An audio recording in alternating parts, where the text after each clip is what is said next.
Ponzi scheme? Why you think it's got good intrinsic value? The future, how it stands at the moment? A summary on Bitcoin. Then I've got another question. Well, Bitcoin is a new system of electronic cash. In various accounts online, I've got some pounds, some dollars, some euros, I've got some supermarket rewards points, I've got some air miles.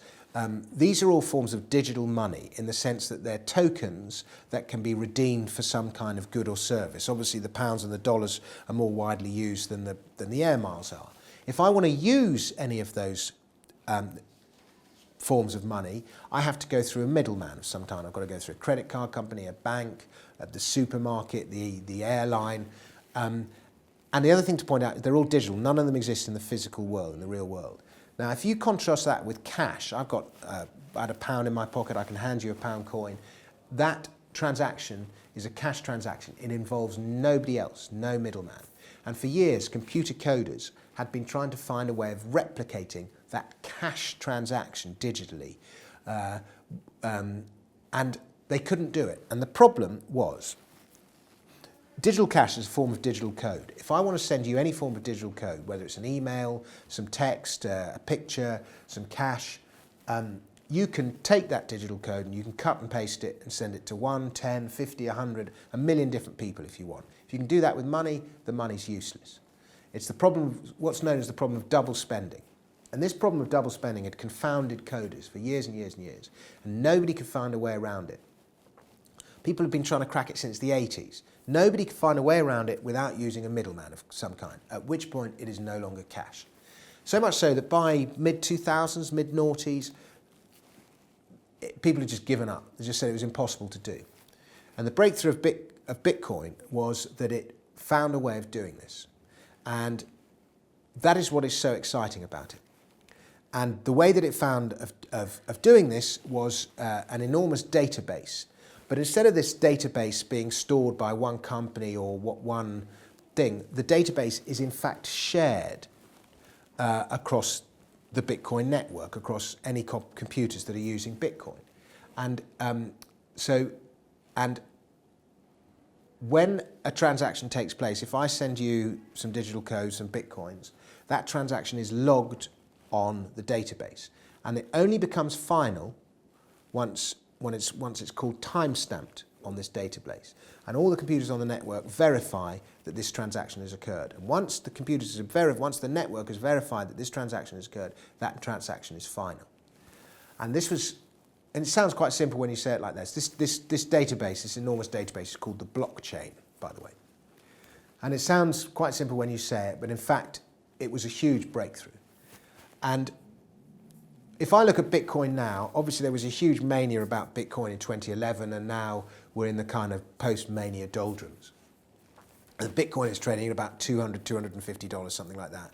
And would I go out and buy a load of Bitcoins and speculate in Bitcoins? Probably not. I've got a couple. I use them.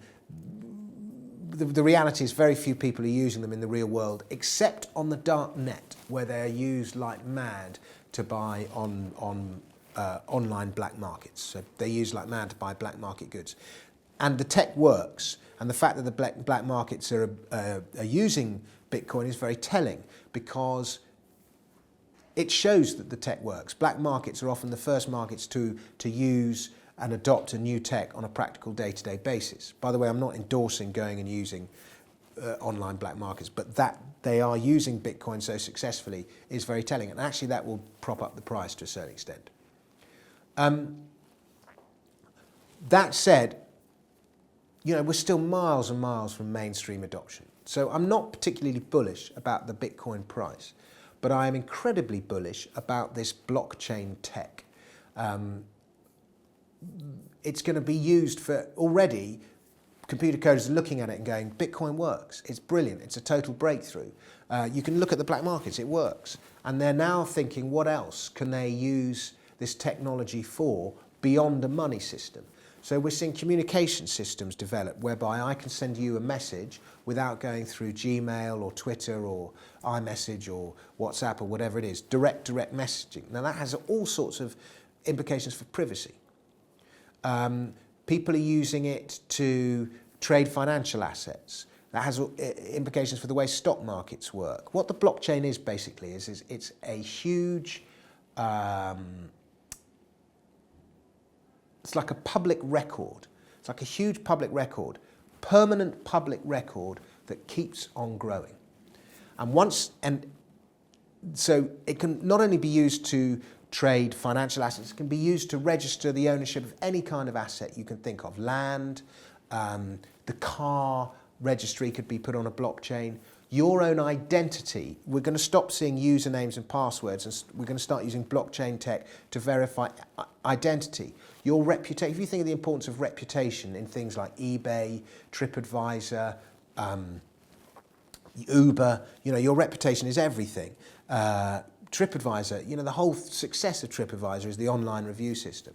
Well, your online reputation can be stored permanently on the blockchain, and your reputation can keep on growing. So that's going to have a huge impact on the way people behave online.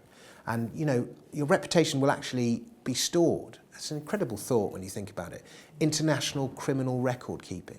So there's a million different ways that the blockchain can be used. So that's what I'm most excited about going forward. Can you invest in it? In blockchain tech? It's still quite hard. I'm working with a company called CoinWorks at the moment, which is at the pre-IPO stage. Most of the companies that are working in the space are still private. None of them have got any demonstrable profit yet. But I think it's very early in that particular hype cycle, and we might see as much excitement in blockchain tech as we saw about Bitcoin or even .com in the years up to 2000.